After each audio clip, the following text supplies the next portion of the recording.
Hello and welcome to the download. I'm your host, Dave Richardson, and it is time for a Super Tuesday Wednesday edition featuring our favorite Stu Kedwell. Stu, how you doing? Great, Dave. We already broken our New Year's resolution, which was to try and always do them on Tuesdays. But Did we make that New Year's resolution? Was that it's one of okay. the things? Yeah, I stopped going to the gym too, so it's okay. Oh, it's okay. Yeah. Okay, that's good. You know what I've been doing here. I think I mentioned is I've been doing a lot of hiking. You ever do any hiking, Uh-huh. Stu? Yeah, sure, but not probably at the same pace and altitude that you're strapping on earlier this year. Oh, Stu, this is the downside of doing these on YouTube now Yeah, is people can see my rather husky frame, and I'm not. I'm looking for the hikes that are rated easy. Those are okay. that's my speed. There's no high Yep. altitude, and if I happen to think I might be able to do one of the medium level ones like I did, I tried yesterday. It's a very quick lesson learned that Yeah, I'm still at easy. yeah. Well, you're building. You're building. Be ready for next year. You'll be ready for when you go back. Yeah, I mean I hope so. Yeah. I'm actually hoping to build down some of the size. It's because I don't get in the good because you haven't given up on the exercise already. You're a consistent exerciser. Yeah, but it reminds me of one of my favorite stories when I had a personal trainer briefly, and we were talking, and I said, "Should we talk about my goals?" And he said, "Yeah, sure." And I said, I don't want to be Mr. Universe or anything. And he said, "No risk of that happening."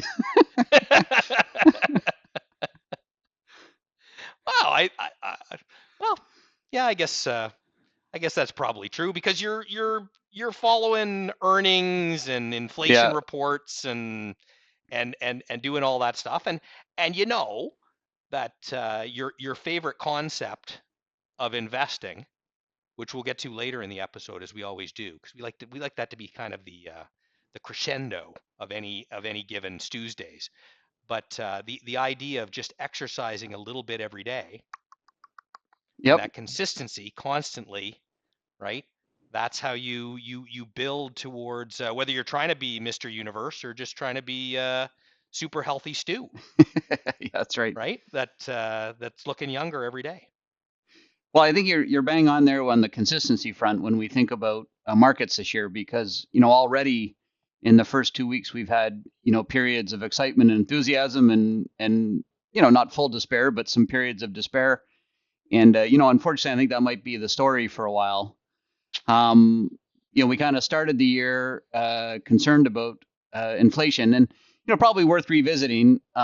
Just the general construct. So for a long period of time, it was hard for central banks to get inflation above 2%, and that was when real interest rates were very low, and nominal rates were very low as well.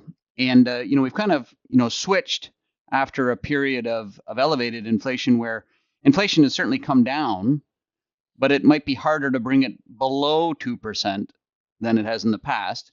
Um, some people might say that's concerning, which it is generally over time for your purchasing power.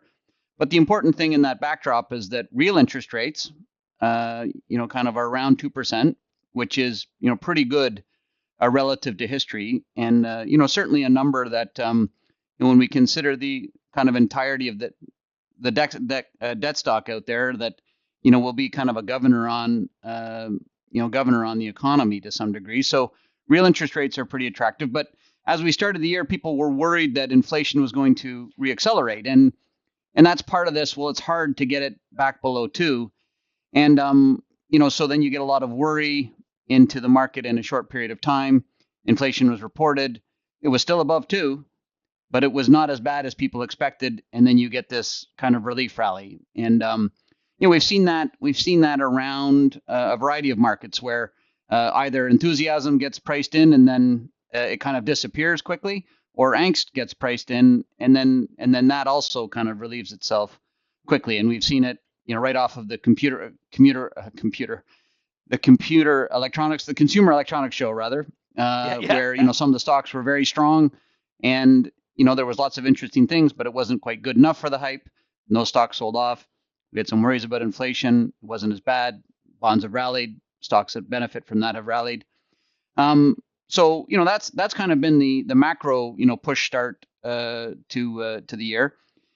As an investor, one of the things you're always trying to look through is like what is kind of steady throughout those periods of time. And the one thing this year that's probably been the steadiest has been the financial stocks. Yeah. And financial stocks are often the kind of leading indicator for markets. If you're worried about credit, if you're worried about things slowing down, then those stocks tend to be like the canary in the coal mine. They tend to kind of roll over first. And through all this volatility that we've had, even in the first 2 weeks, they've been fairly consistent performers. And many of the large ones reported today, and the numbers were quite strong. And not Yeah. only were the numbers strong, which I think people expected, the look forward was also pretty reasonable. And one of the big reasons is the slope of the yield curve. So we've talked about the slope of the yield curve being positive, and in the United States, we're seeing some of the net interest income estimates starting to tick a little bit higher. And net interest income is the difference between what banks receive on their loans and their securities and what they pay in deposits, and that is heavily influenced by the slope of the yield curve. So there's been that positive, and then capital markets activity, which has been robust. Most of the commentary around the pipelines is still pretty good. So financial stocks were consistent throughout, and then some of them have popped on strong earnings today. Anytime something pops, you're going to have to kind of revisit it a little bit. Yep. But generally speaking, for the backdrop of the economy, that's not a bad setup. Yeah, and I mean, what you've seen since the election too is we saw those stocks pop a ton in the couple of days right immediately following the election, and then they kind of settled back down. And now we come into this year, and some of that was I think concerns around inflation, concerns around just how many interest rate cuts you're going to get, and what that does to the economy, and different things going on with yields. But then ultimately you get the reports today. Reports are strong. The outlooks are good. You commented on I think a couple of episodes ago on being at a bank conference and hearing from some of the Canadian bank leadership who also had positive things to say about the year coming. And so you start to piece it all together, and you get a day like today where all of a sudden, well, hey, inflation maybe not as bad as we thought, and so rates come down a little bit, and then banks report earnings, and we've got a runaway rally today after a couple of first couple of weeks that was pretty mixed and pretty subdued in markets. Yeah, I think that's bang on. I think when you get Trump will be inaugurated next week. There's a lot of discussion around how regulation could ease a little bit. Will there be more mergers and acquisitions?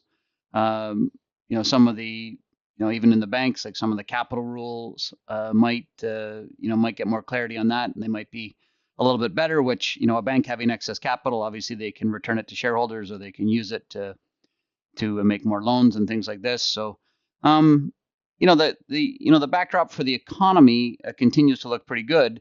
Where we are always trying to measure that off in the stock market is how much of that is factored in to the good side, and whether or not it's factored in enough. And I do feel like we're going to be in a period of time where we kind of rotate, maybe a little bit more violently than we had in the past between some of those sentiment changes. Well, and this is just the thing, and we've talked a lot about this as valuations have continued to rise. And one of the things that enhances volatility is higher valuations, because again, your expectations are higher when your valuations are higher, harder to meet higher expectations. So any kind of disappointment creates an air pocket in the stock. And so again, as we have this news, as we're kind of waiting to see how everything plays out with those elevated valuations, any news that isn't good is going to create that volatility. And then we just have to accept that we've had two really good years in stocks, and that doesn't mean you can't have have another good year, but it does make it harder to have a 20+% year when you look at the historical data and what happens after you have 2 years like we've just had, the kind of year that typically follows. Yeah, I think yeah, I think that's a great point. I think, the analogy I would kind of think of is, when you think about your diet or your food budget or whatever it might be, right? Like, we're all got to eat. Um, but like, yeah, like maybe I love filet mignon. I could eat beef tenderloin, 7 days a week. But if it's $60 a pound, uh, maybe I'm not going to eat beef tenderloin. I can find the same things. I can find good nutritional content. I can find tasty food. I can redo our diet. I can find different foods that kind of deliver the same outcome at a different price. And I think that's thing portfolio managers are kind of very actively doing, is saying like, the comment about the stock market versus a market of stocks is kind of like the comment about I need to eat. What should I eat? How can I find, the same benefits at maybe a better price, or how can I conserve some, money and still get, the benefits of collecting dividends, collecting coupons, this, that, and the other thing inside my portfolio. Yeah, and then again, as we say, valuations are elevated, but like you say, that's the market. But in the market of stocks, we start looking stock by stock. There's big swaths of the market where valuations are still kind of okay. So you start to go, well, do I want to, or I need to own all these big, highly valued stocks, or can I maybe find, like you say, the beef tenderloin that's somewhere else, or a different cut of beef that maybe if it's prepared the right way, it might be just as satisfying, right? Maybe a little rib steak is more my cup of tea, but that's why I look like I do and you look like you do. But that's the same kind of idea around stocks, right? Yeah, well, and it's, not to carry on the analogy too far, but, when you think about management teams, uh, great management teams will take that rib steak and they'll put some Dijon on it and marinate it and, turn it into something that could be quite close to beef tenderloin. And, as investors, we really benefit from those strong management teams in those instances because, they take a business, they expand the margins expand, the free cash flow generation goes up, valuation often improves when that takes place. And we get, far better returns than are available, just from headline earnings growth. So, I think it is going to be one of those years where we're going to have to really, not that we're not always doing that, but, really thinking through carefully, how can this business's margins change? A little bit of revenue growth, better margins, better valuations can lead to, pretty different performance out of different stocks relative to the whole market on the top level. Well, but it's not that you're not always doing that. It's just that at different points in the market, the value add that you get from doing all of those things in terms of your returns is enhanced in a period like this. You're going to be rewarded for those efforts, for making those choices, for finding those great management teams, or chefs in the analogy, right? Grill masters, versus just like throwing your money at everything, and or at a handful of things that, hey, it just doesn't matter, it just goes up, so I'm just going to keep throwing my money there. I got to be a little bit more precise, analytical, maybe even have more experience, more expertise to be successful in a market like this. And that is going to be a little bit of a shift for a large swath of investors who, over the last year, you just had to make one decision. And we talked about this before. Just like I'm just going to take more risk. If I just take more risk, I'm going to be rewarded for it. That may not be the case early so far this year. Today might be a bit of an exception, but so far this year, that has not been the case. You've had to pick and choose, right? Yep. And it's likely when we go through 2 years again, where if I just take more risk, I win. That doesn't last very long. And this year might prove to be one of those years where, like you say, you've got to pick and choose and find that good value, that's beneath the surface, and just makes it a little harder. Yeah, for sure. Like, one of the financial statistics called the Sharpe ratio, which is kind Yeah. of risk adjusted returns. And, I think this is going to be a year where, we're going to look to make, decisions where, we think we have a good understanding of the downside, and we think we're, getting reasonably compensated for the risk we're taking in terms of the upside. And hopefully we can, put together a series of reasonable returns on that basis. And, that might be independent of what kind of headline indices do one way or the other. So that's what that meant when I ran into an investor the other day, and he goes, "I love that Stu Kedwell. Love those Tuesdays. That guy is really sharp." Is that what you're is that what you're leading to? Yeah, well, there's a number of ways to measure the Sharpe ratio. So, but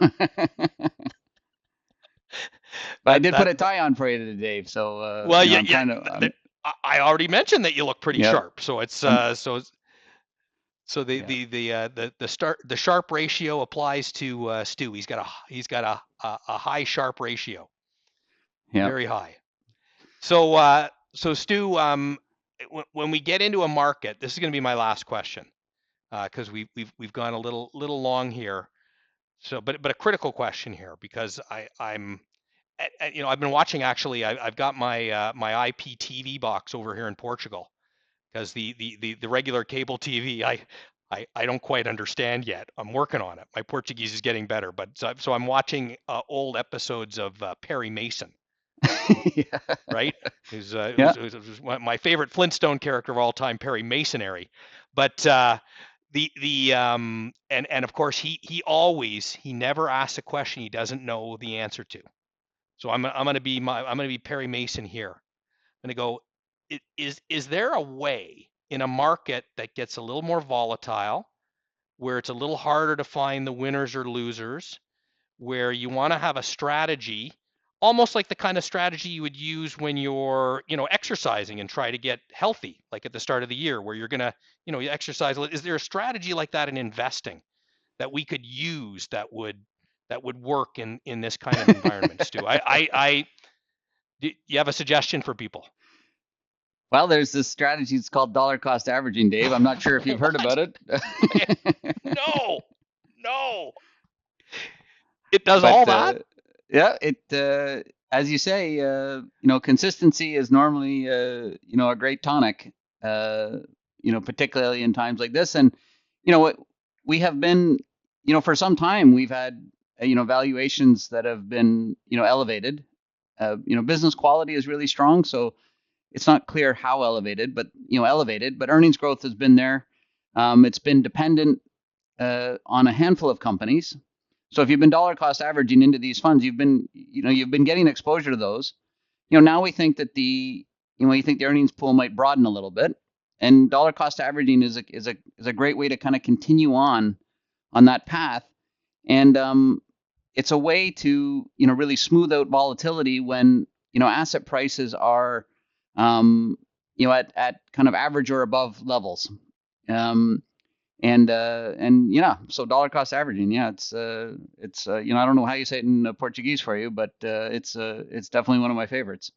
Dollar cost average. It's it's that's probably not it. I will find out for next Tuesday, what the actual term is. But yeah, you're and what we were talking about before we started taping, this whole idea that I might want to own some of those stocks, but they're expensive.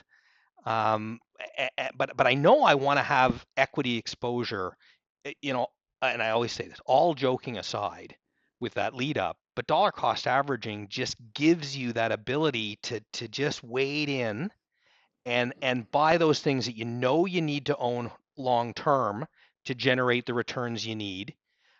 And but you want to be a little bit cautious, and then even still, as your dollar cost averaging, even if things go the other way, go the wrong way on you, you stay disciplined to it, right? You're going to come out on the on the winning side of it if you stick with it over time. 100%. 100%. Just like if you keep exercising the way you are, you have that filet mignon. But you just keep doing it every day. Get on the bike with the headband, and you'll be looking as sharp every day as you look today, Stu. So thanks for another Super Stu's Days, and we'll actually try to catch up with you next Tuesday. Okay, great. Thanks, Dave. This recording has been provided by RBC Global Asset Management, Inc. for informational purposes only and is not intended to be investment or financial advice. You should consult your own legal, accounting, tax, investment, or financial planning advisors before engaging in any transactions.